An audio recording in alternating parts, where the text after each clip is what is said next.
Hai, Mams and Bunda, apa kabarnya?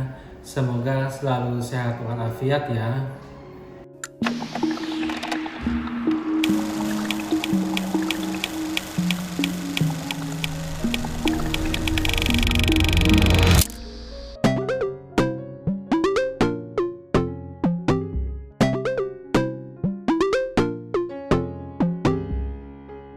Mams and Bunda, sering kita mendengar adanya istilah hipertensi. Nah, sekarang saya akan sedikit memberikan informasi yang bermanfaat tentang hipertensi. Nah, yuk kita bicarakan hipertensi bersama saya.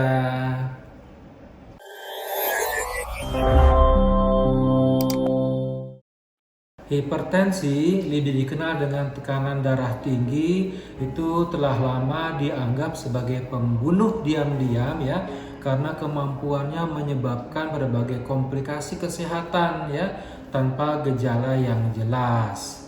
Pada usia produktif ini, ini antara 18 sampai 64 tahun ya, hipertensi bisa menghambat kapabilitas seorang itu dan mempengaruhi kualitas hidupnya ya. Jadi di sini adalah di zaman ini adalah era di mana tekanan kerja dan stres itu yang meningkat ya, dapat meningkatkan terjadinya resiko hipertensi.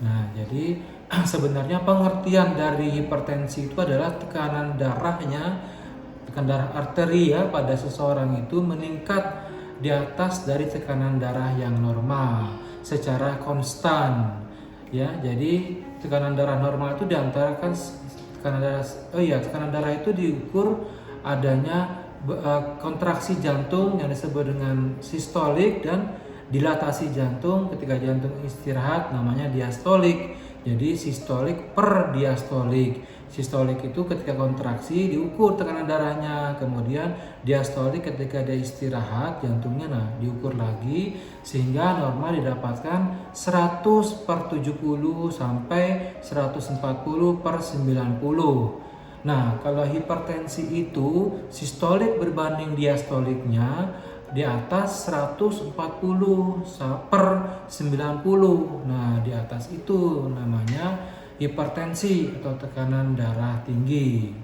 Nah, sekarang kenapa sih apa penyebabnya terjadi hipertensi? Itu tadi yang pertama adalah stres ya, beban kerja dan tanggung jawab yang berat ya, itu meningkatkan tekanan darah manusia.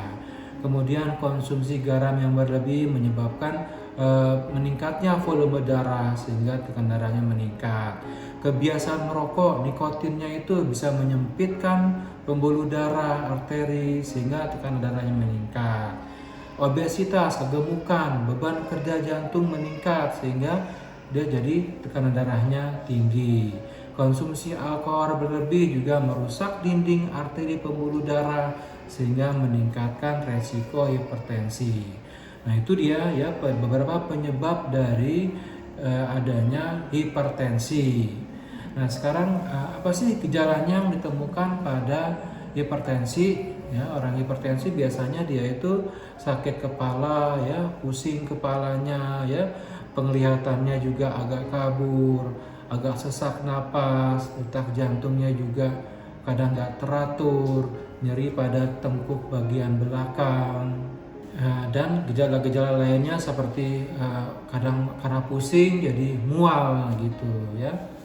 Nah, sekarang diagnosisnya bagaimana? Yaitu tadi dengan mengukur tekanan darah dengan menggunakan sfigmomanometer ya. Kemudian dites darahnya, mengukur kadar elektrolit, fungsi ginjal ya, hormon lain yang dapat mempengaruhi tekanan darah. Kemudian pemeriksaan fisiknya menilai apakah ada perubahan-perubahan pada jantung atau arteri. Nah, itu kita bisa melihat dengan pemeriksaan itu maka bisa didiagnosa seseorang menderita hipertensi. Kemudian bagaimana pengobatannya tentang hipertensi ya? Obat-obatan yang diberikan biasanya seperti diuresis ya, beta blocker, ACE inhibitor dan lain-lain. Dan jangan lupa ya gaya hidup yang sehat Bunda ya. Diet seimbang, latihan olahraga rutin, pengurangan stres, dan berhenti merokok dan minum alkohol ya, harus berhenti.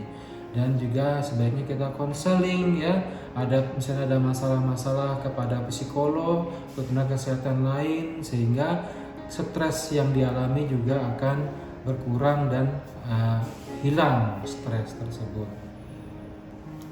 Nah, jadi pencegahan yang terakhir ya, pencegahan yang terbaik untuk hipertensi, saya ulangi lagi. Pertama, konsumsi makanan yang sehat seperti buah-buahan dan sayur-sayuran ya. Batasi asupan garam ya, jadi garamnya kurang dari 5 gram sehari ya.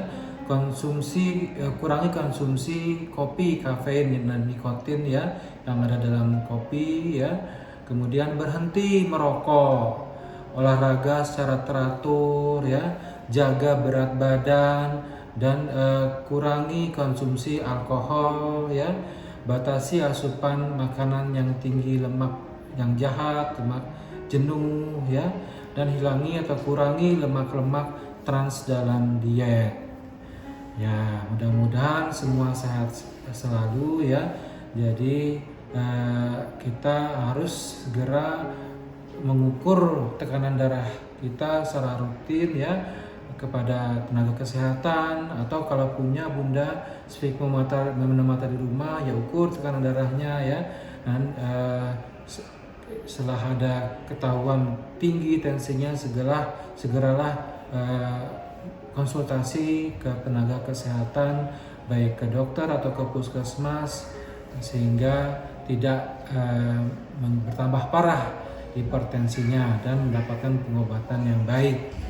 Ya, demikian Bunda ya tentang hipertensi ya. Semoga jelas dan menambah ilmu, dan info ini semoga bermanfaat untuk semua ya. Sampai ketemu lagi pada episode berikutnya. Salam sehat selalu Bunda. Dah.